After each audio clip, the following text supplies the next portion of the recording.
नमस्कार दोस्तों, welcome back. दोस्तों, आज हम बात करेंगे उन बड़े फैक्टर्स के बारे में जिन्होंने बंगाल में भारतीय जनता पार्टी की बड़ी जीत सुनिश्चित की।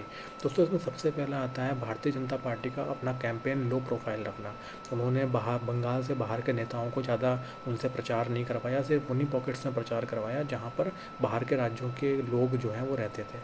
इसके अलावा बीजेपी का जो लोकल कार्यकर्ता था, उन लोगों के हाथ में भी जो है बीजेपी ने कमान दी, जिससे कि बंगाल के लोग उनसे कनेक्ट कर पाए और ममता बनर्जी बंगाली बनाम बाहरी का नैरेटिव नहीं बना पाई। दोस्तों, दूसरा जो फैक्टर था वो था जो बीजेपी के लोकल कार्यकर्ता हैं उनको टिकट देना। बीजेपी ने इस बार किसी भी टीएमसी से आए हुए नेता को टिकट नहीं दिया, और मतलब जिससे कि कार्यकर्ताओं को अपनी उपेक्षा महसूस हो। और उन्होंने बीजेपी का जो ग्रास रूट कार्यकर्ता था, जो 10-15 साल से पार्टी के लिए काम कर रहा था, संगठन बना रहा था, उनको टिकट दिया। इससे कार्यकर्ताओं में भरोसा पैदा हुआ कि ये हमारी पार्टी है, हमारे लिए सोच रही है।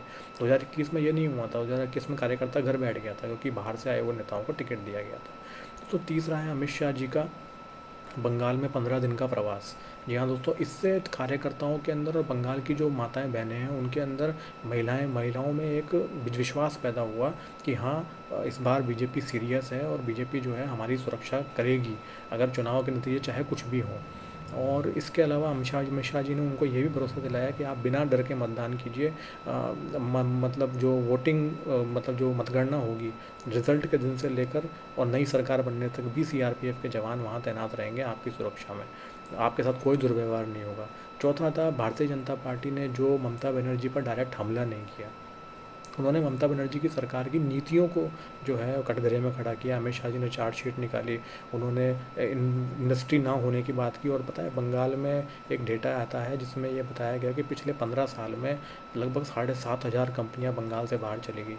और बंगाल में बेरोजगारी दर बहुत हाई थी, जिसका बीजेपी ने फ़ायदा उठाया। बीजेपी ने महिलाओं को ये विश्वास दिलाया कि खाली ये भत्ता देने से आपका कल्याण नहीं होगा, आपको हम काम देंगे, हम आपको नौकरी देंगे, जिससे कि आपका और आपके बच्चों का भविष्य उज्जवल होगा। तो उसके अलावा बीजेपी ने भ्रष्टाचार का मुद्दा उठाया, परिवारवाद का मुद्दा उठाया। बीजेपी ने लोगों को मन में ये डाला कि ममता बनर्जी अगर जीत भी गई तो वो उनका अपने भतीजे को सीएम बना देंगे। दोस्तों, इसके अलावा सबसे बड़ी बात, प्रधानमंत्री मोदी जी और गृह मंत्री अमित शाह जी का जो अंधाधुंध जो उन्होंने प्रचार किया, जो एक तरीके से बीजेपी की रीढ़ है।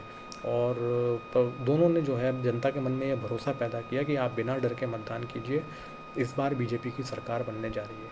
तो दोस्तों, ये कुछ बड़े फैक्टर्स थे जिनकी वजह से भारतीय जनता पार्टी ने एक लैंडस्लाइड विक्ट्री बंगाल के अंदर प्राप्त की और जनता ने बीजेपी को आशीर्वाद दिया। तो दोस्तों, आज के वीडियो में इतना ही। नमस्ते, जय हिंद।